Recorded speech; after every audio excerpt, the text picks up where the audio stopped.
tulina omulembe omwagulanyi Sentamu Robert Bobi Wine oguno omujiji yagusitula bannayuganda yabayita okwekiririzaamu naddala bannayuganda abato emiti emito kati nno bonna bannayuganda abakava mu masomero abakava ku campus Makerere naddala basically bagidu president abaddeko Makerere bagasse ne bakola ekintu kimu okujjako nakyemalira jukira General Museveni yali nga atandika ebintu bino yakozesa abayizi be Makerere kati nno n'ekibiina kya National Platform kifunye omugisa oba omukisa ogw'amaanyi ennyo okulaba nti omujiji omuto omulembe omuto abasoma abatasoma ababibaddeko n'abatabibaddeeko naye nga bato bali mu kunoonya future yaabwe basazeewo ensonga zino bazenyigiremu oba ki General Museveni alina okugenda kati nno waliwo ekipi ekitandiseewo kinjagala tutandikewo tuti ndowooza ebigambo bifune bwe biti ogenda kumanya nti embaga yakuze dda eri General Museveni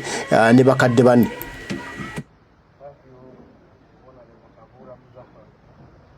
So I hope I'm heard still. First of all, I would love to appreciate how powerful our country was. Our government. Get that pressure even in other countries. Like Kenya, tomorrow we may find it in Tanzania and so on. We previously have been discussing about the point of Syria and the powers Assad has been having. And we could actually see that it has been external powers that have been supporting Assad. So we hope that Kenya is not in one way or the other, because Kenya in one way, whereas Kenya, we have much more needs than Kenya, but also Kenya is not in a very good position to start supporting dictatorships in different countries.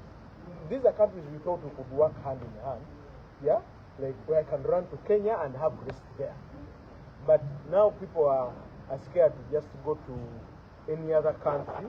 We don't know where we can be rescued from, because these are our neighboring countries. Previously, these were the countries that were supposed to hide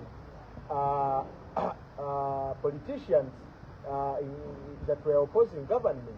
When Obote was told by Amin never to come back to the country, he went to Tanzania. Right now, they cannot even go to open up a book with Martha Karua because his opposition to the government of Museveni. I think that is number one disappointment. It is either our government is that much more powerful.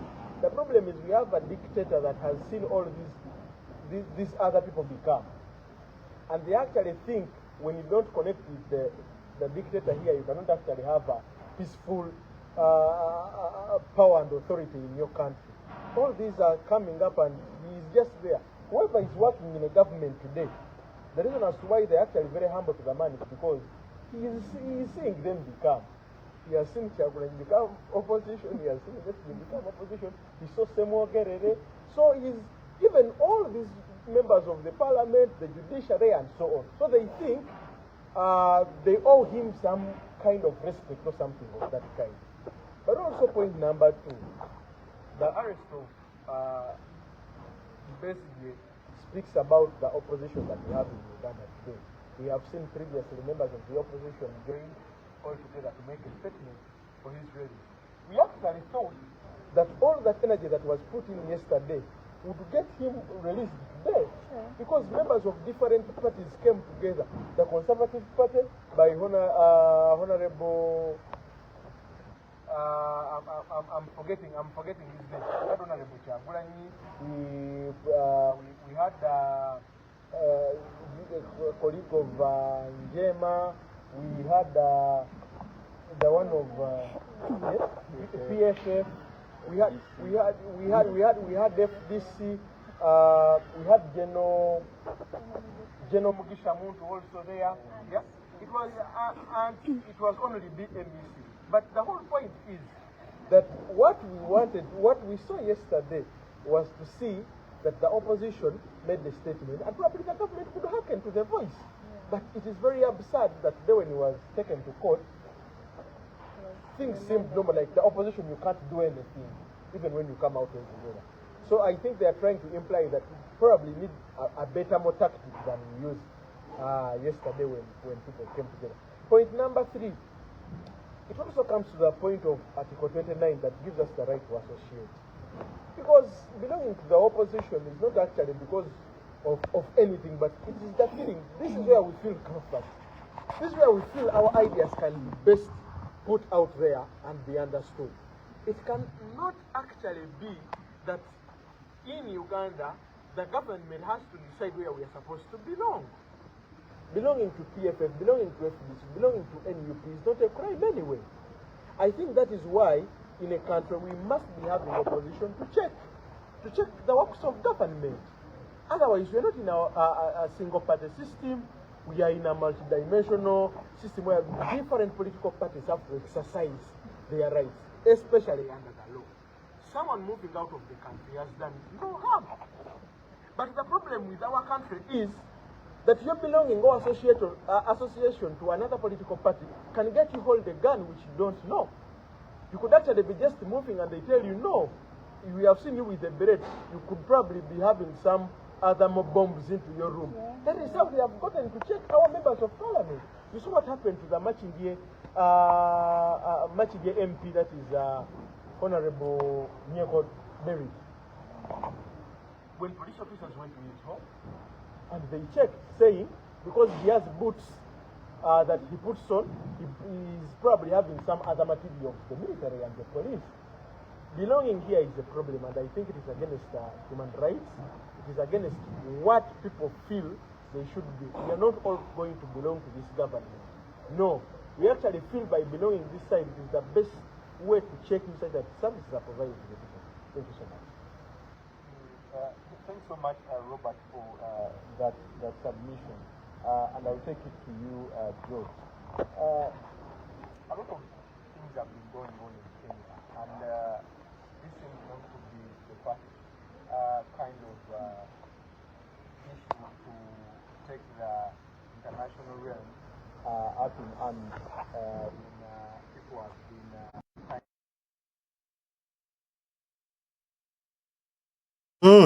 ndowooza omulembe omwagulanyi oguwulira abaana ensonga bazikutte kannabwala.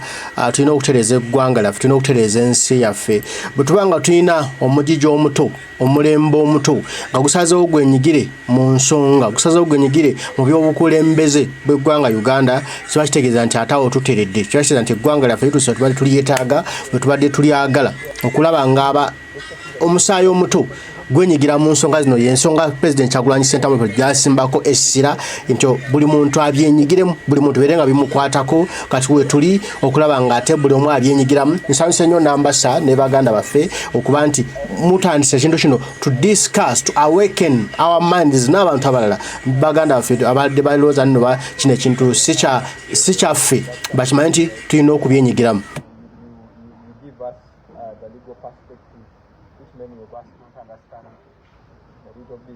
There's a saying that goes that talking is cheap, not until you hire a lawyer to do it for you.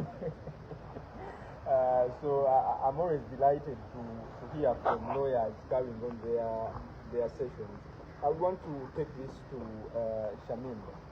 We've seen on many occasions government trying to interrupt activities of the opposition, but most especially things that have been organized by opposition leaders. Maybe it could be part of their political party activities. And this is a trend that has been going on for quite a long period of time. Yet when we go back and we look at the idea of how a democracy is supposed to operate, we understand that there is this concept of multiparty, where every political party has to be operating and doing the activity. So I want to seek your opinion about how the arrest of Dr. Egye Lya and Obed fit into the broader context of the politics in the country, but also what it communicates about the treatment of opposition figures in Uganda. Yes, thank you so much, Mr. I think for me, talking about the issue of Dr. Egye Lya, we can talk about all the nitty-gritties of what he was found with, where they picked him from, and everything else.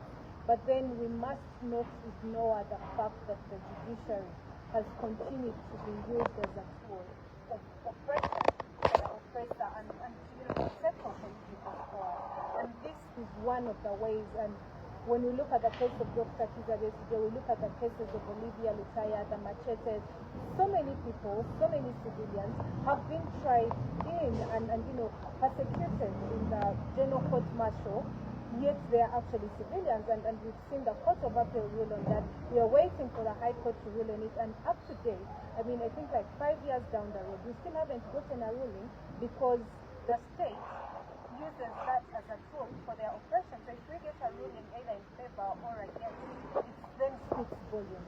So it is better, and I think they find it better that the High Court remains, in a gray zone. They are not on this side, they are not on that side, but then at the end of the day, it is still affecting us. And I think it could be on this very platform that we continue to demand that the High Court gives us a ruling on the same case.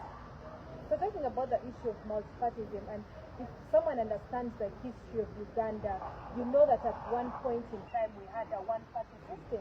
We had a one-party system during the times of Amin, and then Obote, it was more or less the same. But then until later, even when Museveni came in, I know for quite a number of years, there was a one-party system until he was pressed to the wall and he said, it's okay, I'm allowing for Uganda to have a multi-party system. And it's one of the ways that we find dictators try to sanitize their image, to say, look, there is democracy. I have different political parties in my country. I'm having elections every 5 years, but then at the end of the day, it is still just something that is being used to sanitize their image. You have political parties. If you are allowing them, if you're having a multi-party system, it means that these political parties have a mandate. They have activities that they are allowed to do, and they should be allowed to carry on those activities. They should be allowed to have mobilization activities. They should be allowed to register people in their parties. They should be allowed to put on the clothes that identify them as belonging to those parties. But then we find that we have people that are being arrested because they are putting on a beret like mine. But if I have the right to association, I have the right to identify with any political party that I wish to, it shouldn't be a problem. So for me, I feel that yes, we have a multi-party system. We have all these elements of the democracy being done, but it is just to sanitize the image of the dictator that we consider. That's quite interesting. Ndowooza ebirowoozo mbiwulira ebiva mu miti emito, ebiva mu musaayi omuto, ebiva mu bannayuganda abaagala eddembe lyabwe, abaagala okubanga ensi etereera, abaagala okubanga balaba ku Uganda empya, abaagala okubanga balaba Uganda eyeeyagaza. Okitegedde, Uganda eyeeyagaza tugina gibeeramu tutya, tulina gitambuliramu tutya. Eyo Uganda, eyo yensi yaffe, tulina ku participatinga wamu, togetherness. Tulina kubanga kintu kino tukirimu ffenna wamu. Bwe tunakibeeramu ffenna wamu, kijja kutunyumira era eggwanga lyaffe lijja kusumululwa, lijja kuva mu buwambe bwe lirimu, tusobole okuliyagaliramu, tusobole okweyagalira mu Uganda, tusobole okubanga tweyagalira mu nnyaffe Uganda. Tuyanziza n'ambasa ne bano ekintu bwe mukikubye mwebale kikuba twongere okukusitula eddoboozi Uganda paka lwenedda mu mikono gyaffe.